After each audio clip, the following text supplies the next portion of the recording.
이제 여호와께서 말씀하시나니 그는 태에서부터 나를 그의 종으로 지으신 이시요 야곱을 그에게로 돌아오게 하시는 이시니 이스라엘이 그에게로 모이는도다.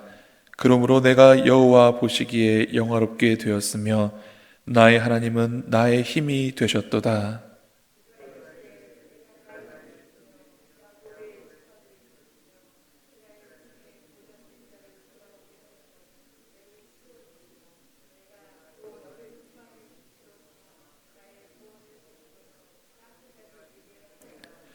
이스라엘의 구속자, 이스라엘의 거룩한 이이신 여호와께서 사람에게 멸시를 당하는 자, 백성에게 미움을 받는 자, 관원들에게 종이 된 자에게 이같이 이르시되 왕들이 보고 일어서며 고관들이 경배하리니 이는 이스라엘의 거룩하신 이 신실하신 여호와 그가 너를 택하였음이니라.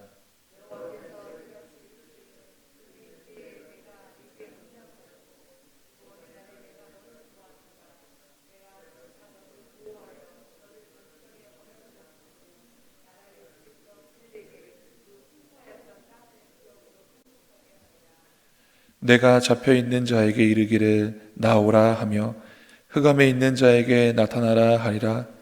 그들이 길에서 먹겠고 모든 헐벗은 산에도 그들의 풀밭이 있을 것인즉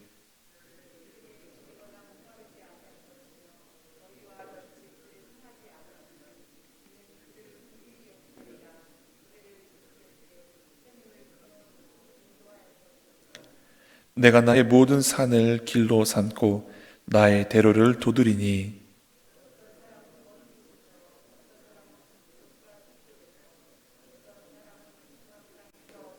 함께 읽겠습니다.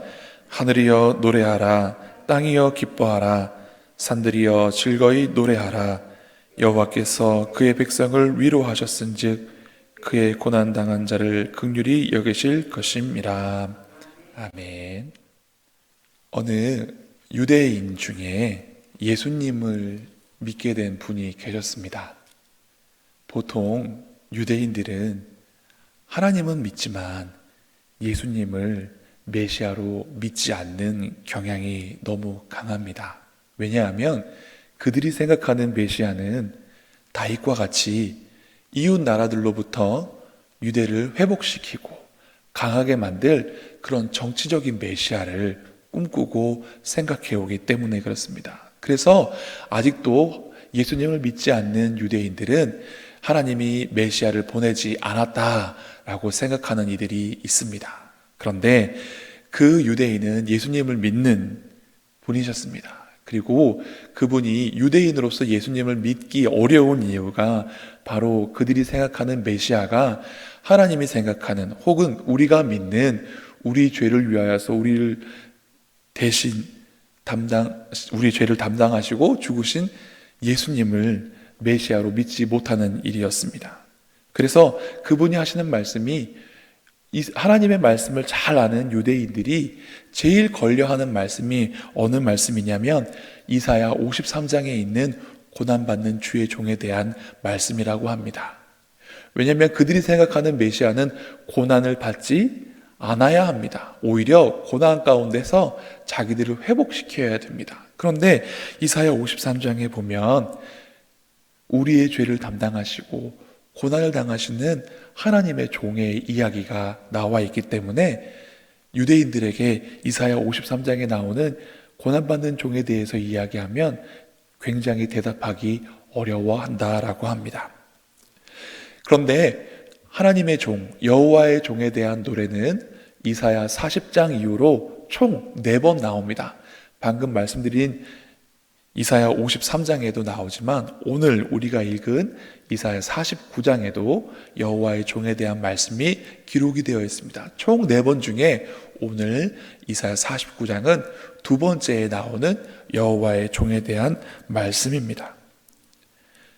그래서 오늘 이사야 49장에 보면 1절부터 7절까지 하나님의 태에서부터 정하시고 그의 백성들을 구원하시기 위해서 세우신 여호와의 종에 대한 말씀이 나오고 8절부터 오늘 13절까지의 말씀은 그 여호와의 종으로 말미암아 예루살렘이 회복되리라라는 약속의 말씀이 기록이 되어 있습니다. 그래서 이 말씀을 1차적으로 해석해 보면 가나안 땅에서 바벨론으로 포로로 끌려간 이스라엘 백성들이 다시 하나님의 종으로 말미암아 그들의 고향으로 돌아오게 되리라는 그런 말씀을 1차적으로 의미하고 있습니다. 그래서 어떻게 보면 이 이사야 49장 1절에서 7절까지에 나오는 여호와의 종은 이스라엘 백성을 바벨론에서부터 가나안 땅까지 인도하여 낸 바사왕 고레스를 의미한다고 할 수 있습니다.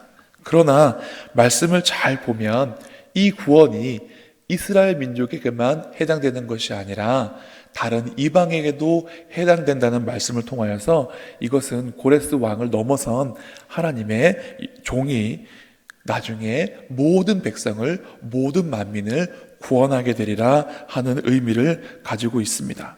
6절 말씀 함께 읽어보겠습니다. 그가 이르시되 내가 나의 종이 되어 야곱의 지파들을 일으키며 이스라엘 중에 보존된 자를 돌아오게 할 것은 매우 쉬운 일이라. 내가 또 너를 이방의 빛으로 삼아 나의 구원을 베풀어서 땅끝까지 이르게 하리라. 아멘. 나의 종 이스라엘을, 야곱의 지파들을 일으켜서 돌아오게 하는 것은 쉬운 일이다. 오히려 내가 너를 이방의 빛으로 삼겠다 말씀하십니다. 그렇습니다. 예수님은 세상의 빛으로 오셨습니다. 요한복음에 보면 예수님께서 내가 세상의 빛이다 라고 말씀하십니다. 예수님께서는 흑암을 사는 우리들을 빛으로 인도하여 주시기 위해서 이 땅에 오셨습니다. 하나님은 택하신 족속 이스라엘만 구원하시기 위해서 메시아를 보내신 것이 아니라 예수님으로 말미암아 약속의 백성이 아닌 다른 이방 족속까지도 모두 구원하시기 위한 구원의 계획을 예수님으로 말미암아 예비하셨습니다. 출애굽기에 보면 이스라엘 민족을 향하여서 하나님께서 너희가 나의 제사장 나라가 되며 라고 말씀하신 바가 있습니다. 제사장이 하는 일이 무엇입니까? 자기 죄를 위해서가 아니라 다른 사람이 죄를 지으면 그 사람의 죄를 인하여서 하나님 앞에 함께 나아가서 제사를 드리고 그들을 위해서 기도해야 될 직분을 가진 사람이 제사장입니다. 하나님께서 이스라엘 백성을 제사장 나라 되게 하신다는 것은 이스라엘 백성만 특별 취급하신다는 것이 아니라 그들로 인하여서 다른 모든 사람들이 복을 받게 하려 하시는 하나님의 계획이 있습니다. 하나님께서 아브라함을 택하실 때도 내가 너를 복의 근원을 삼아서 너를 축복하는 자에게 내가 복을 내리겠다라고 말씀하셨는데, 하나님께서 아브라함을 택하신 것이 그 한 사람만 복을 받겠다 하신 것이 아니라 그로 말미암아 다른 모든 사람들도 복을 얻게 하시려는 하나님의 계획이 있으신 것입니다. 하나님의 구원의 계획은 유대인들만 구원하라는 것이 아니라 오히려 이것은 너무나 쉬운 일이라 하나님께서 이방 다른 모든 민족들을 구원하시기 위한 하나님의 계획이 여기에 있는 것입니다.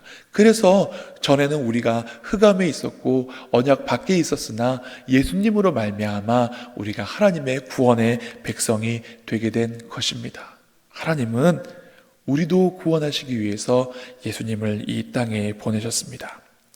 그런데 이 하나님의 종은 7절 말씀에 보니 고난받는 종 혹은 실어버린 바 된 종이 되었습니다. 7절 말씀을 함께 읽겠습니다.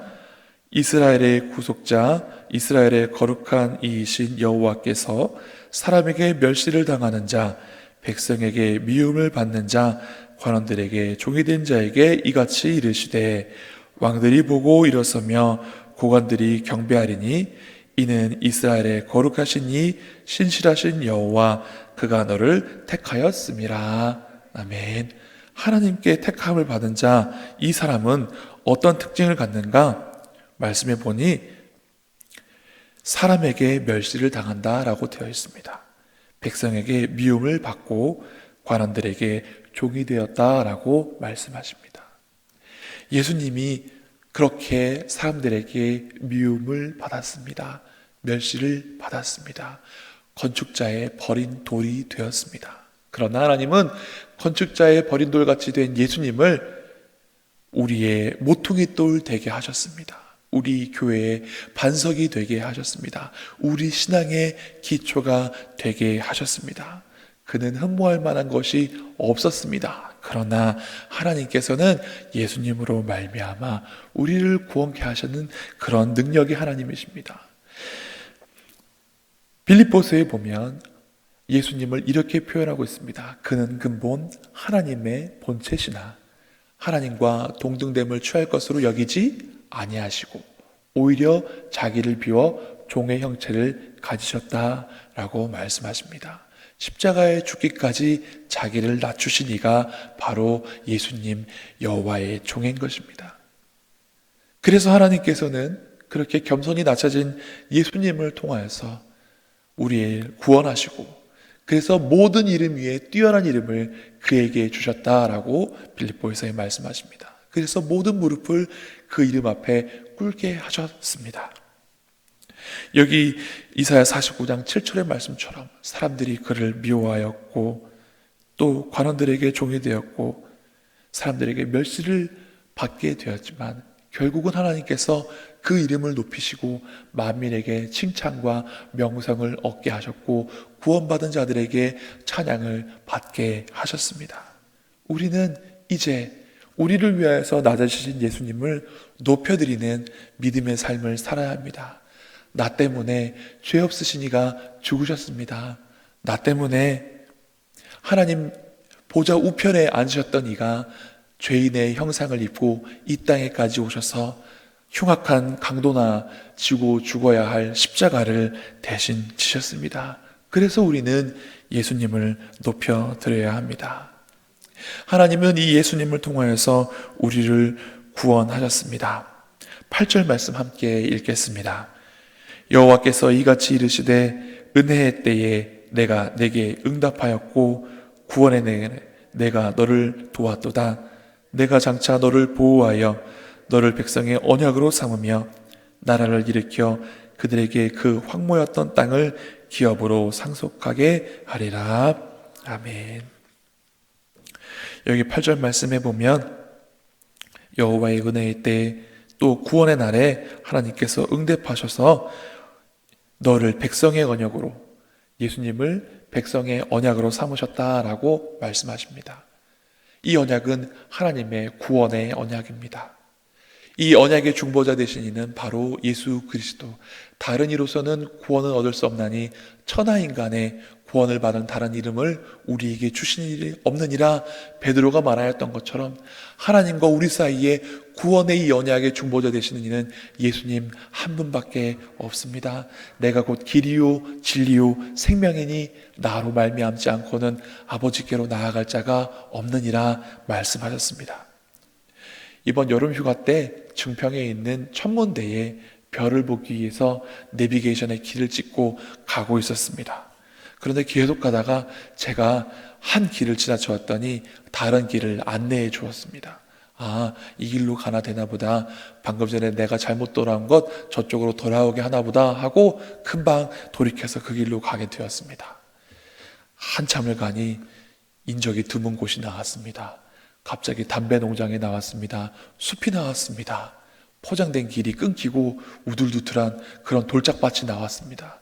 갑자기 제 마음 가운데 두려움이 엄습했습니다. 옆에는 저희 아내가 타고 있고 뒤에는 아이들이 타고 있는데 아무렇지도 않은 듯 이 길로도 가면 금방 갈 수 있겠다는 듯 그렇게 가고 있었지만 속으로는 굉장히 두려웠습니다. 결국에는 어찌하여서 그곳에 잘 도착하였습니다. 그런데 잘 도착하고 보니까 저 반대편에 아주 예쁜 길이 놓여져 있습니다.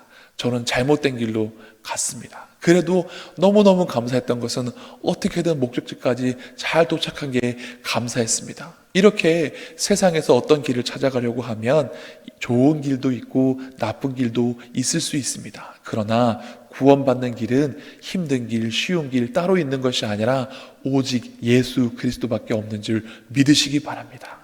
하나님께서 약속해 주신 길은 이 길밖에 없습니다.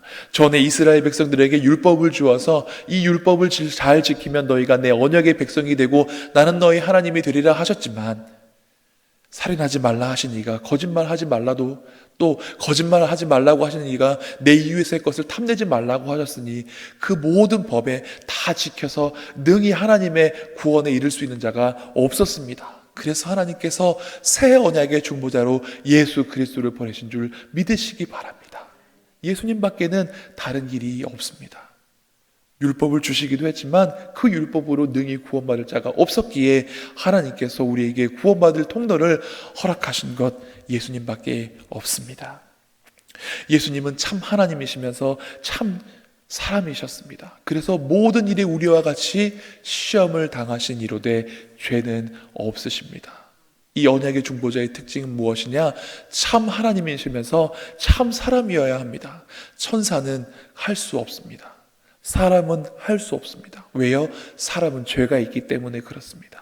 사람으로 오셨지만 죄는 없으신 분 바로 예수님 한 분밖에 없습니다. 그래서 이 언약의 중보자, 이 말씀이 굉장히 우리에게 중요합니다. 왜냐하면 예수님 말고는 이 언약의 중보를 이루실 이가 없기 때문입니다. 그래서 에베소서에서 사도 바울이 뭐라고 말씀하십니까? 그는 우리의 화평이신지라 둘로 하나로 만드사 중간에 막힌 담을 자기 육체로 하시고 말씀하십니다. 예수님께서 십자가에서 죽으실 때 성소와 지성소를 가르고 있는 휘장이 위로부터 아래까지 중앙에 찢어졌다라고 말씀하십니다. 주님께서 하나님과 우리 사이를 화목하게 하시고 하나 되게 하시려고 친히 그 몸으로 중간에 막힌 것을 하셨습니다. 이 언약의 중보자 되신 예수님을 우리는 믿어야 됩니다. 그런데 예수님을 믿어 구원받으면 바로 천국 갑니까? 천국 갑니다. 이게 천국 가는데 아직 천국이 아니에요. 굉장히 어렵죠. 예수님을 믿는 순간 우리는 구원을 받습니다. 하나님의 백성이 됩니다. 천국 백성이 됩니다. 그러나 이스라엘 백성이 애굽에서 나온다고 바로 약속의 땅에 도착했습니까? 그렇지 않습니다. 40년간 광야 생활을 했습니다. 오늘 말씀 9절 말씀 같이 읽어보겠습니다. 내가 잡혀있는 자에게 이르기를 나오라 하며 흑암에 있는 자에게 나타나리라 하리라. 그들이 길에서 먹겠고 모든 헐벗은 산에도 그들의 풀밭이 있을 것인즉. 10절도 같이 읽겠습니다. 그런즉 그들이 줄이거나 목마르지 아니할 것이며 더위와 볕이 그들을 상하지 아니하리니 이는 그들을 긍휼히 여기는 이가 그들을 이끌되 샘물 군원으로 인도할 것임이라. 아멘. 마치 이 말씀은 애굽 땅에서 종되었던 이스라엘 백성들이 하나님의 구원을 통하여서 약속의 땅 가나안 땅까지 가는 여정을 표현하는 듯합니다. 예수님을 말미암아 구원받은 우리도 바로 하나님 나라로 금방 가면 좋겠지만 인생의 남은 여정이 이와 같다라는 것입니다. 하루하루가 광야 같은 삶을 살게 되는 것입니다. 그러나 그 광야의 삶은 어떤 삶입니까? 하나님께서 함께 해주시는 삶입니다. 구름 기둥과 불 기둥으로 함께 해주셨습니다. 먹을 것이 없을 때 날마다 아침마다 만나를 내려주셨고 안식일 전에는 갑절로 채워주셨습니다. 고기가 먹고 싶으면 메추라기를 보내주셨습니다. 목이 마르면 반석에서 샘물을 내셨습니다. 우리가 이와 같이 구원받은 자로서 하나님 나라 약속의 땅 바라보며 나아가는 이스라엘 백성처럼 광야 같은 삶을 살지만 그 광야는 오히려 하나님 은혜로 살아가는 은혜의 시간인 줄 믿으시기 바랍니다. 오늘 하루도 하나님께서 공급하여 주시는 만나와 메추라기, 반석에서 샘물 나는 그 은혜의 샘물로 우리의 영혼의 갈급함을 채우실 수 있기를 간절히 바랍니다. 하나님의 구름 기둥과 불 기둥이 우리를 지키시고 주의 지팡이와 막대기가 나를 안위하시며 목자의 음성 듣고 푸른 초장 쉴만한 물가로 나아가는 약속의 땅, 구원의 땅, 가나안 땅까지 이르는 예수 그리스도의 언약의 중보로 말미암아 하나님 나라를 바라보며 살아가시는 저와 여러분의 삶 되시기를 간절히 바랍니다. 기도하시겠습니다. 하나님, 죄로 죽을 수밖에 없는 우리를 구원하시기 위하여서 참 하나님이신 예수님이 말씀이 육신이 되어 우리 가운데 거하시고 우리의 모든 유혹을 함께 당하셨으나 죄가 없으신 이로 우리 죄를 담당하게 하여 주신 은혜 감사를 드립니다. 하나님, 언약의 중보자이신 예수 그리스도로 말미암아 하나님과 우리 사이에 중간에 막힌 것을 허시고 하나님과 화목하게 하셨다고 하셨사오니 우리가 예수님으로 말미암아 하나님으로 화목한 삶을 살아가는 저희들 되게 하여 주시옵소서. 하나님, 이스라엘이 구원받아 하나님 나라 들어가기까지, 약속의 땅 가기까지 하나님께서 보호하시며 하나님께서 먹이시고 하나님께서 입히셔서 그들의 발이 광야 생활하는 동안 부르트지 아니하고 옷이 헤어지지 않은 것 같은 그러한 은혜를 우리에게도 허락하여 주시옵소서.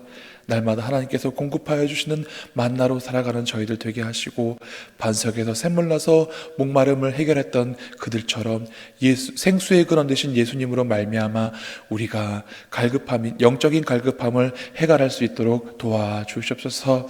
구름 기둥과 불 기둥으로 우리를 보호하시고 인도하셔서 마침내 약속의 땅 하나님의 나라 돌아왔을 때 하나님께 찬양과 영광 올려드릴 수 있는 믿음의 삶 되게 하여 주시옵소서. 감사드리며 예수님 이름으로 기도드리옵나이다. 아멘.